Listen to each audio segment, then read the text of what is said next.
বিমান আইসে তার বাড়িতে আছে। এটা কি কেউ ভাবছেন আপনারা? ঘুম থেকে উঠে দেখেন হাসিনা নাই।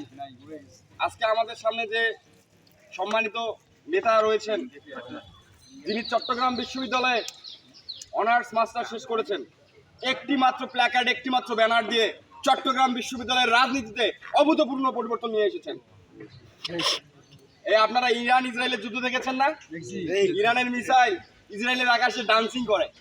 রাসেল আহমেদ হলো একটা ডান্সিং মিসাইল। আমি বেশি কিছু বলবো না, আমাদের একটা কথাই শুধু বলবো, হাসিনা এই বাংলাদেশের ডিসি, এসপি, একদম প্রশাসনের যা যা ছিল, ইওনো টিওনো থেকে সবাই এই হাসিনা সরকারকে সাপোর্ট দিতে পারে নাই। কারণ হচ্ছে মানুষের মানে জনগণের একাত্মতা, জনগণের অধিকার যারা খরণ করে তারা কোনোদিনও কিন্তু এই বাংলাদেশের রাজনীতিতে টিকতে পারবে না। আমি বলতে চাই, আমাদের আজকে এখানে একজন আসছে, একজনই আমাদের সম্মানিত নেতা, আমাদের একজনই সম্মানিত অতিথি। মিডিয়া আপনাদের সম্পর্কে খারাপ কিছু বললে সেটা আমাদের নেতা অনেক উনি আহত হয়েছেন, আমি বুঝতে পেরেছি, কিন্তু মিডিয়াকে আমরা বেশি কিছু বলতে চাই না। কারণ মিডিয়ার টাকায় চলে। কিসে চলে?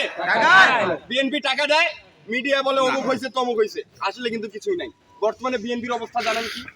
আমি একটা কল্পনা করেন, ধরেন আপনার কাকতারুয়া দেখছেন, কাকতারুয়া কোথায় থাকে চাচা? ওই যে ক্ষেতের মধ্যে থাকে। কাকতারুয়ার একটা পাঞ্জাবি পরাই দেওয়া হয় না? মানে আসলে কিন্তু ওইখানে কাকতারুয়া দাঁড়ায় আছে, মানুষ নাই। মানে বিএনপির অবস্থা আছে সেই, মানে বিএনপি হচ্ছে এখন। তো আমি বলি আপনাদের কথা, আপনারা কারো হুমকি ধামকি কোনো কিছুতেই পরোয়া করবেন না। বাংলাদেশে হাসিনার মতো আর স্বৈরশাসক এই বাংলাদেশে আসবে না।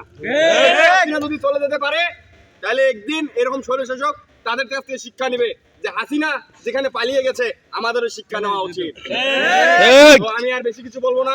আমি বিশ্বাস করি আমাদের আদিতবাড়ি কালীগঞ্জ আসনে আগামী দিনের নির্বাচনে রাসেল আহমেদকে সামনে নিয়ে আমরা একটা নতুন রাজনীতি তৈরি করব, যেখানে আদিতবাড়ি কালীগঞ্জের প্রত্যেকটা মানুষ তাদের ন্যায্য অধিকার লাভ করবে। ধন্যবাদ সবাইকে।